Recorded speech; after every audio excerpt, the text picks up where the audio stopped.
The reel-to-reel tape recorder arrived at Louis Armstrong's home in Queens in 1950, a bulky piece of technology that most people used to record music or important events. But Louis had a different idea. He set up the machine in his den, threaded the tape carefully, pressed record, and began talking. Testing, testing, this is Pops, March 15, 1950. Just got back from the Paramount. Good crowd tonight, but the sound system was terrible. They need to fix that. Anyway, let me tell you what Joe Glaser said today. For the next 21 years until his death in 1971, Louis Armstrong would record hundreds of hours of tape, not performances, not interviews, private conversations, telephone calls, backstage moments, rambling monologues delivered to an empty room, fights with Lucille, complaints about other musicians, jokes he'd never tell in public, moments of vulnerability he'd never show on stage. The tapes sat in his house, largely forgotten after his death until archivists discovered them decades later. 650 hours of Louis Armstrong unfiltered, unperformed, unguarded. The secret tapes no one heard for 50 years. And what they revealed was something more valuable than another recording of What a Wonderful World. They revealed the gap between Louis Armstrong, the public performer, and Louis, the private person.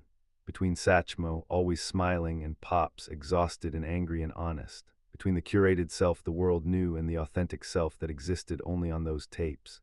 Louis Armstrong's public persona was carefully constructed and rigidly maintained.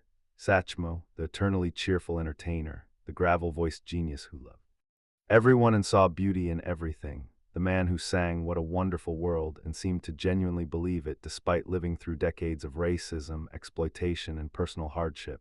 That persona wasn't false exactly. Louis did find joy in music, did believe in beauty despite ugliness, did maintain optimism despite reasons for bitterness, but it was incomplete, a version of himself edited for public consumption.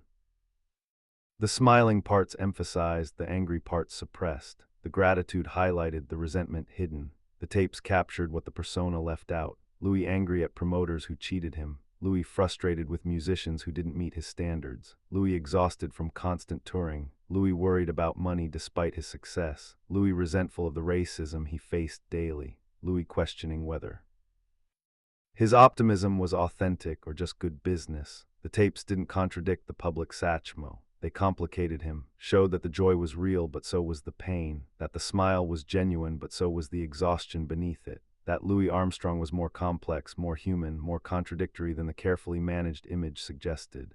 The recording habit started accidentally. Louis bought the tape recorder in 1950 because he was fascinated by technology. He'd always been an early adopter, excited by new devices, curious about how things worked. The tape recorder was marketed as a way to record music at home, but Louis immediately saw other possibilities. He could document conversations, preserve moments, create a record of his daily life that wouldn't depend on other people's memories or interpretations. He could be his own.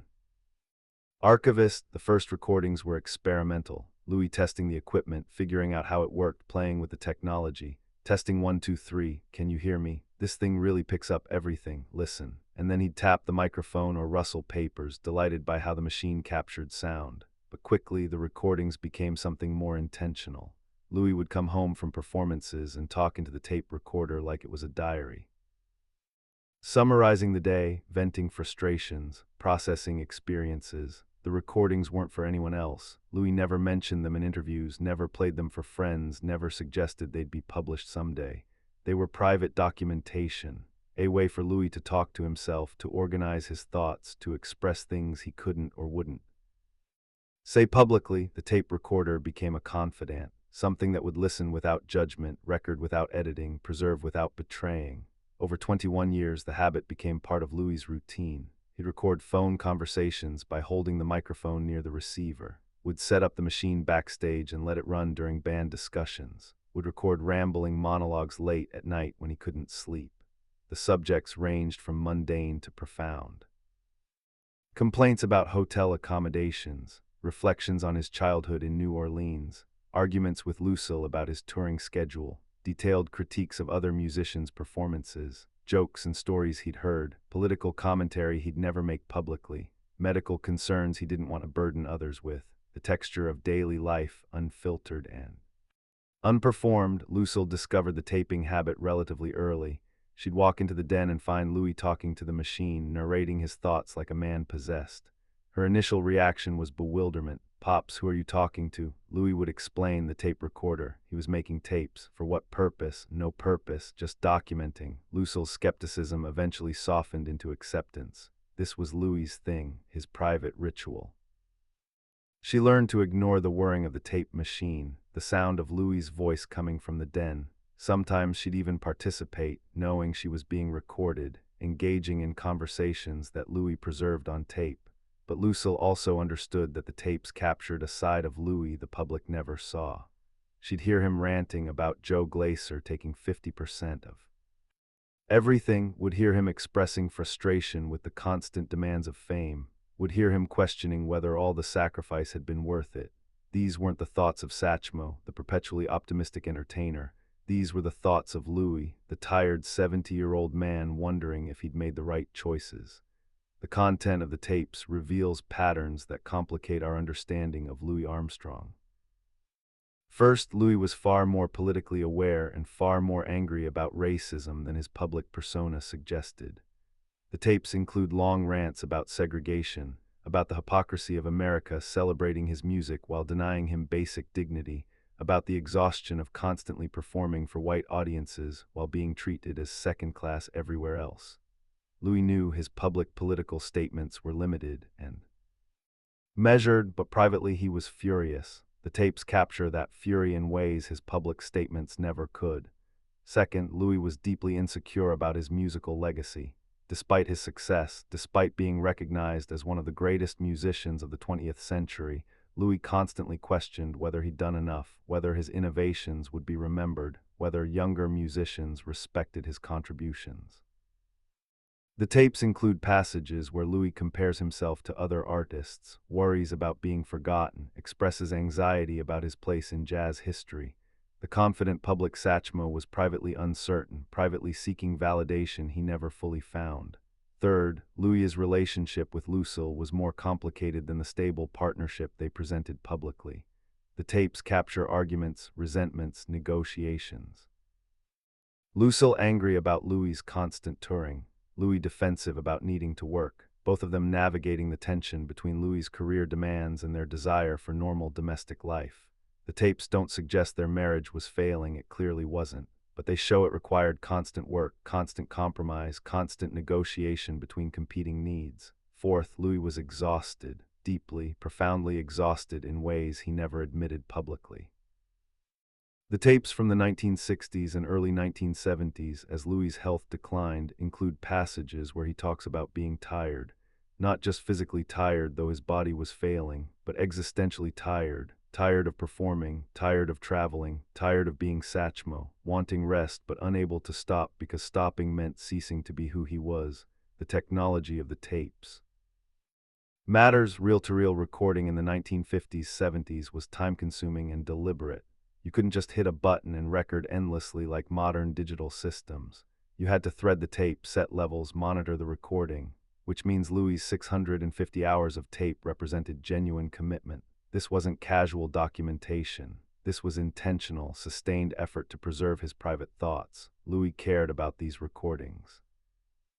Cared enough to maintain the practice for 2 decades, cared enough to preserve them carefully, but also never shared them, never suggested they mattered to anyone but himself. When Louis died in July 1971, the tapes were packed away with his other possessions. His house in Queens became a museum, but the tapes weren't immediately recognized as historically significant.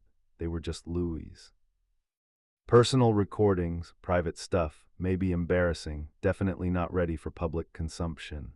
The archivists who eventually cataloged Louis's estate discovered them gradually. Boxes and boxes of reel-to-reel tapes, carefully labeled with dates and brief descriptions in Louis's handwriting. March 1965, phone call with Glaser. August 1968, backstage at Newport. December 1970, can't sleep, just talking. The process of digitizing and cataloging the tapes took years. Each tape had to be carefully transferred to modern formats. The audio quality varied wildly. Some tapes were crystal clear, Louis's voice coming through as if he were in the room. Others were degraded, the magnetic tape deteriorating, the sound warped and faint. Some tapes were damaged beyond recovery. but enough survived to create an unprecedented archive of Louis Armstrong's private life. As archivists began listening to the tapes, they realized what they had. Not just historical documents, though the tapes certainly had historical value, but something more intimate, a psychological portrait of Louis Armstrong that no biography could capture. Because these weren't memories filtered through time or shaped for publication. These were immediate reactions, raw thoughts, unedited emotions, Louis talking to himself for himself without audience or performance. Some of the tapes have been released in limited fashion, excerpts used in documentaries, clips included in academic studies, brief passages quoted in biographies, but the vast majority remain unheard publicly.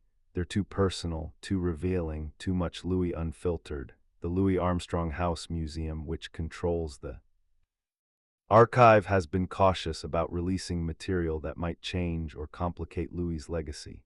Not because the tapes reveal anything scandalous, they don't, but because they reveal complexity that the simple Satchmo narrative can't accommodate.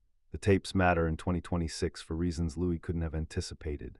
We live in an era of curated selves. Social media has made everyone a performer, everyone a brand, everyone managing their public image across multiple platforms. The gap between authentic self and performed self has never been more conscious or more widely experienced. Louis Armstrong's tapes, recorded decades before social media existed, document that same gap, show a person maintaining two versions of himself, the public entertainer and the private man, and more importantly, show why that gap existed. Not because Louis was dishonest or fake, but because performing required protection, because being vulnerable publicly was dangerous, because the world wanted Satchmo the entertainer and couldn't handle Louis the complex human being. Modern podcasting has created appetite for exactly what Louis's tapes provide: unfiltered, intimate access to someone's private thoughts. The most popular podcasts aren't polished productions. They're conversations that feel authentic, unscripted, revealing. Louis was doing this in 1950, recording his thoughts, his conversations, his daily life, creating the raw material for what would now be called a podcast, except Louis never intended to share it, never monetized it, never used it for personal branding. He was documenting for himself, creating a record of his interior life that existed parallel to his public performances.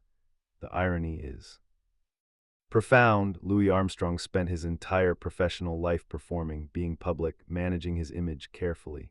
And simultaneously, privately, he was recording the truth behind the performance, creating an archive that would eventually reveal the cost of that performance, the exhaustion of constant optimism, the anger beneath the smile, the complexity behind the simple Satchmo persona. Louis knew his public self was incomplete, and he documented the missing pieces. Not for anyone else's benefit, for his own, to preserve some version of himself that wasn't edited for public consumption. What the tapes ultimately reveal isn't scandal or contradiction, it's humanity. Louis Armstrong was human, more complex than his public persona, more vulnerable than his confident stage presence suggested, more angry, more tired, more uncertain. More real. The tapes don't diminish Louis, they deepen our understanding of him, show that maintaining joy despite hardship required effort, that optimism despite racism was choice, not naivete, that the smile we remember cost more than we realized. The tapes also reveal Louis's relationship with his own legacy. In recordings from the late 1960s and early 1970s, as his health declined, Louis increasingly talked about being remembered. Worried about how history would judge him, questioned whether his music would endure, wanted to explain himself but didn't know how. The tapes were part of that impulse, creating a record that might someday help people understand him more completely. Louis couldn't have known his private recordings would survive and be preserved, but he cared enough to keep recording, keep documenting, keep creating.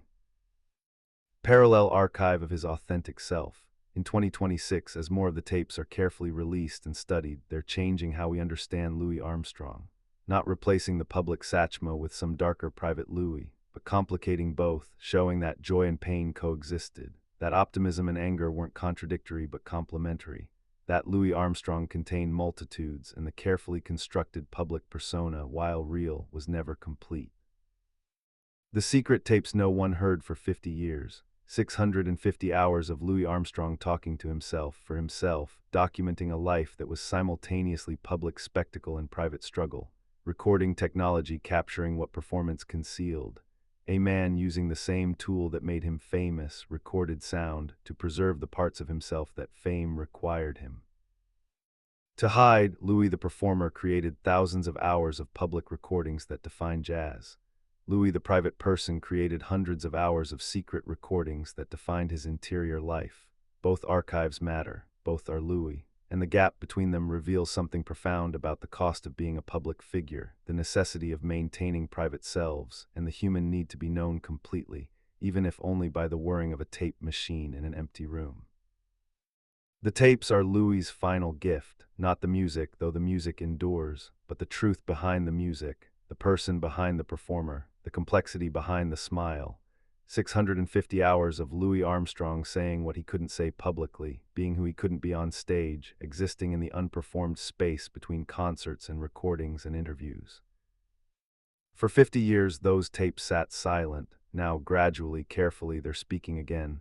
And what they're saying is simple but profound. Louis Armstrong was more than Satchmo. He was Louis, complex, contradictory, human, real, and he knew we'd need to hear that eventually, even if it took 50 years.